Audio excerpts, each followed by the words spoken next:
Are we ready to surround the White House with crime scene tape today? Yes. Because there are criminals in the White House. Have you heard the latest news? James Comey and Letitia James' cases have been dismissed. And why is that? Because the Trump-appointed attorney for the Eastern District of Virginia, Lindsay Halligan, was appointed illegally. That's a crime. That's a crime. So we're doing the right thing. I'm so glad that you all are out here today. Those of you who have stayed past the rally and all the events that happened November 20th to the 22nd, if you're still here, thank you so much. Thank you. Oh, okay. I didn't know if I was too loud. All right. Okay. So, next on the mic, we have, let me make sure I get the name right, Kelly Michael Williams. He's running for Congress. He is an ANC commissioner and formerly homeless. Let's give a warm welcome to Kelly Michael Williams. He's coming to the mic.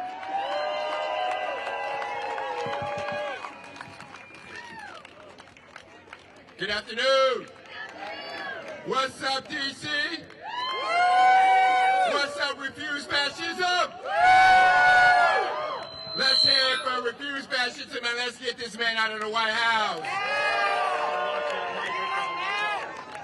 My name is Kelly Michael Williams, and I'm running for Congress. And I'm running now, right here in this nation's capital, because we're fighting something bigger than policy. We're fighting our democracy, our dignity, and for each other. This rally, Refuse Fascism, is in the name of humanity. We must refuse to accept a fascist America and get back to the power to the people. The power of the people is the only thing that will ever defeat fascism. It is the only thing that has ever bent the arc of history toward justice. Today, the power is with us, standing together, refusing to be silenced, refusing to be executed, refusing to be pushed aside and pushed back, refusing to accept a government that tells us who deserves rights and who doesn't. I'm not running for Congress because it's easy. I'm running because I've lived what has happened when a system fails you. I've seen it as a single father, trying to hold my family together. I've seen it when I spent nights wondering where my son and I would sleep. I saw it when I cared for my mother, as Alzheimer's and dementia slowly took her life from me, fighting every single day for her dignity and healthcare system that is designed to confuse, exhaust, and drain us. That experience didn't leave me bitter, but it did make me determined that Trump must go. Healthcare isn't just a policy issue, it's a human right issue. It's about dignity. It's about whether your parents can age in peace. It's about whether you or your child can have care without sacrificing your future. Right now, that dignity is being denied. Families are being priced out, pushed out, and left out. Mental health care is out of reach. Chronic conditions go untreated, and our seniors are suffering alone. We need universal coverage. We need Medicare for all. We need community clinics, mental health support, and home-based care. We need a system that wraps around people instead of abandoning them. The same is true for housing. I was once homeless in the city with my young son, living in the back of my car. And I know what it feels like to not be seen or to feel invisible when the government doesn't help you, doesn't support you. To feel like you're surviving day to day like the government is looking the other way. Housing is safety. Housing is stability. Housing is healthcare. It's our foundation.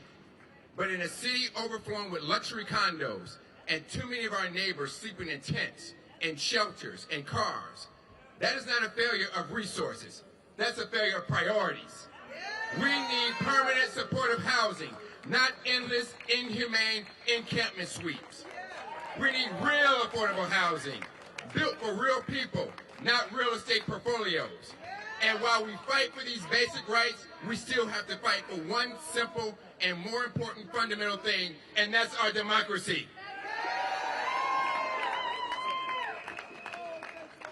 I've worked in government 25 years as an ANC chair, as a director of constituent service on D.C. Council, as a legislative aide and a White House staffer, and as someone who has helped my neighbors battle landlords and navigate the complete system that's often seen designed to tear them down and make them quit. But let me tell you something. What Congress is doing to our nation's capital is not just disrespectful, it's un-American. Over 700,000 taxpayers live in this city. That's veterans, teachers, first responders, parents, seniors, you and me, people who are working 2 jobs just to pay the rent. And yet Congress treats us like second-class citizens, blocking our laws, undermining our safety, deploying troops in our streets. If that's not authoritarian control, I don't know what it is. It's time. In fact, it's past time for full D.C. statehood. We don't want symbolic statehood. We want full rights, full representation, and full democracy. Because the fight for fascism begins here. It begins by refusing to let anyone dictate and tell us that our city doesn't count. My campaign isn't about me. It's about us. It's about building a state where no one is invisible, where policy is rooted in lived experiences, where every person, housed and unhoused, young and old, black, white, and brown, has a voice and a vote that matters. If you've ever been overlooked, if you've ever been underestimated, if you've ever been ignored, my campaign is for you. Your campaign. The last election, I finished second, and I missed it by that much. But you know what it taught me? It taught me that this city was ready, that the people are hungry for a representative who has lived the struggle, not just read about it. Someone who will fight like hell because I've lived fighting like hell every day of my life. If you give me this privilege to serve you in Congress, I will carry your voice with me every single day. Not because it's politically convenient, but because I won't forget who put me there, and I won't forget who I'm serving. Because at the end of the day, I'm a servant leader. I lead through service, not demands. So Trump must go. I lead with compassion, not vindictiveness. So Trump must go. Now. I lead with now, not careerism. So Trump must go. Now. I lead with values, not opportunism, because this is never about me and power. It is always about us. So Trump must go. Now. It's about the single parent trying to hold it all together. So Trump must go now. It's about the senior who deserves dignity. So Trump must go now. It's about the neighbor fighting to stay housed. So Trump must go now. It's about every resident in this city who has been told in ways big and small that their voice doesn't count. But it does, and you count. So Trump must go now. And together, we're going to make sure that this country hears us when we say, Trump must go now. So let's stand up, because Trump must go now. Let's speak out, because Trump must go now. Let's fight back, because let's show this nation what power to the people really looks like, because Trump must go now. Thank you very much. I'm Kelly Michael Williams. Help us out. Go to Kelly Michael for DC. Volunteer. Support us. Help us out. God bless our troops. God bless our nation's capital. And God bless America, because Trump must go now. Thank you very much. Thank you. Thank you. Trump must go now. Trump must go now. Trump must go now. Trump must go now. Trump must go now.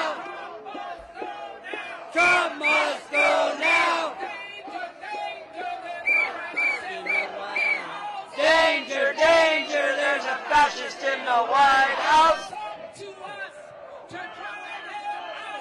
It's up to us to drive him out.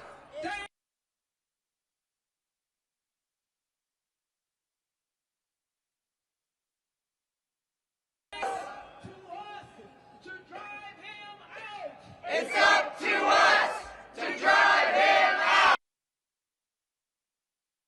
Trump must go now. Trump must go now. Trump.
Good afternoon, Washington, D.C.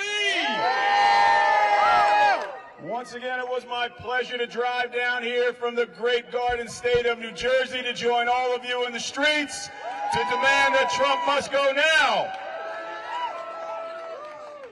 I really want us to get to a very simple message that each and every one of us needs to share with the people who aren't here. We all have to be deputized as organizers in our home communities. The really simple message is fascism bad? Is Donald Trump a fascist?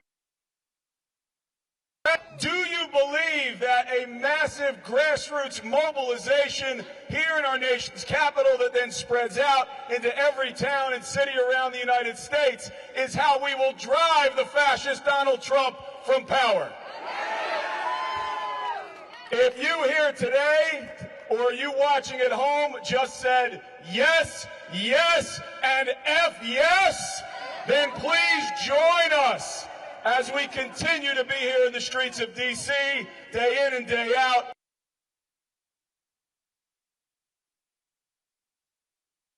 Spread it out into our communities around the United States. So now we've talked about why collectively we are all here. I would like to briefly tell you about why I am here. As was mentioned in the introduction, I am a Christian liberation theologian by academic study and praxis. I see at least one cleric out there in the crowd. Is there anyone else here that would identify as a Christian? You can raise your hand just so we see it. I want to see it. Please raise your hands. Okay. We have a special responsibility in this moment and in this movement, because the underpinnings of the movement that put Donald Trump into office is white Christian fascist nationalism. And it is imperative on us to go back to our communities of faith and challenge it at its very core. I don't know what those individuals think. When I read as a theologian the gospel, I see an itinerant preacher from Galilee who so shook the power structure in his own day that they hunted him down in the middle of the night, they trumped up charges against him, they beat him publicly, and then hung him on a dump outside of the city to die between two criminals. He was no imperialist. His message is one of liberation to the poor. He said, I came to bring good news to the poor. Generally, that means bad news to the rich and the powerful. And in this situation, Donald Trump has been both of those in the arc of his private life and in his public life. So I say to all my fellow Christians out there, the way that Donald Trump animates in this world is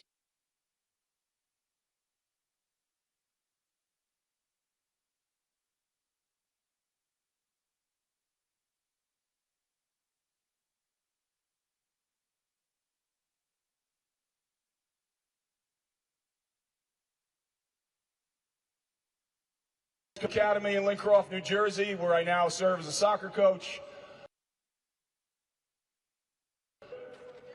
Lean Republican, was going to go to Wall Street and be retired by the time I was in my 30s. Grew up with and had my entire worldview shattered.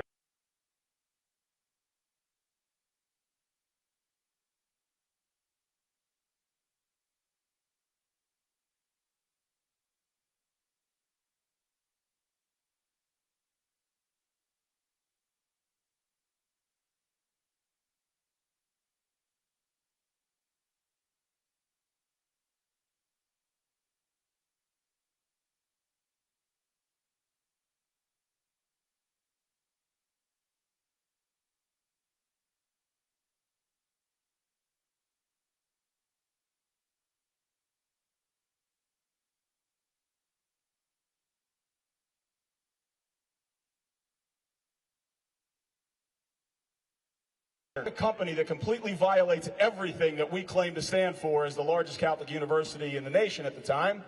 Nike was it. At the same time that I'm writing this paper over in theology, over in athletics, we are negotiating a $3.5 million endorsement contract with Nike. And part of that deal, I would have to wear and promote Nike's products. I took a stand, and I said I would not be a walking advertisement for a company that was exploiting people around the world. And I said that as a Catholic institution, we should not be in partnership with a company like this. And I was eventually given an ultimatum. You will wear Nike and you will drop this issue or get out. I was forced to resign because I held my ground. I became and still am the only athlete in the world to say no to Nike because of their sweatshop abuses. And I started getting criticized back then. I would go to colleges, high schools, be in radio talk shows, TV interviews. You don't know what you're talking about. Those are great jobs for those poor people. What the hell else would they be doing? Now, I knew from my academic research they were wrong. The athlete in me wanted to prove them wrong. That competitor in me wanted to prove them wrong. So in the summer of 2000, I moved to Tangerang, Indonesia. And for 1 month, tried to survive on a Nike sweatshop wage, $1.25 a day at the time.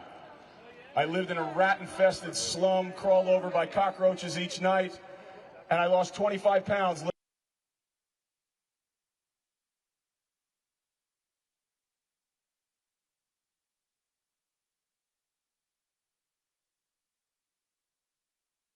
Living home, and I will advocate.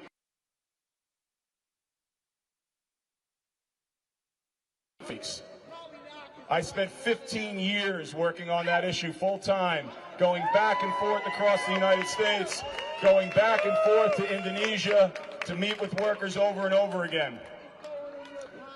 And I share this story not so that you clap for me, but I share it because each of us has to know our origin story and to be able to share it with people.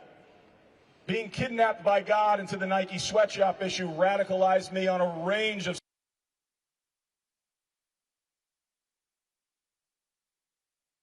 Park, where we fought for affordable housing, where we fought for a homeless shelter to be built, where we fought for good jobs for people that were unemployed. All of us care about. I imagine everybody here believes that health care is a human right. Yes? And the solution to dealing with our health care issue is a universal single-payer system called Medicare for each and every one.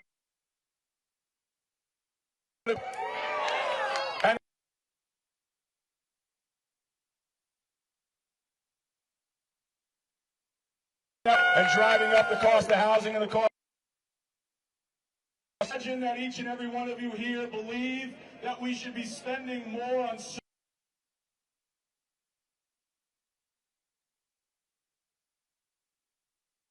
military-industrial complex to slaughter people around the world?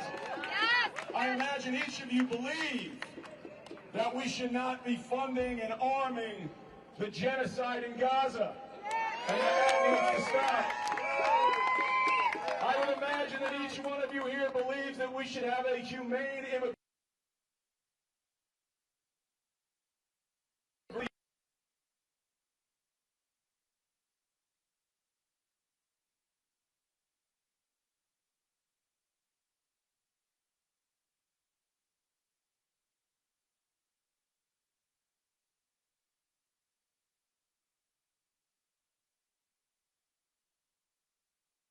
constitutional republic and a representative democracy, that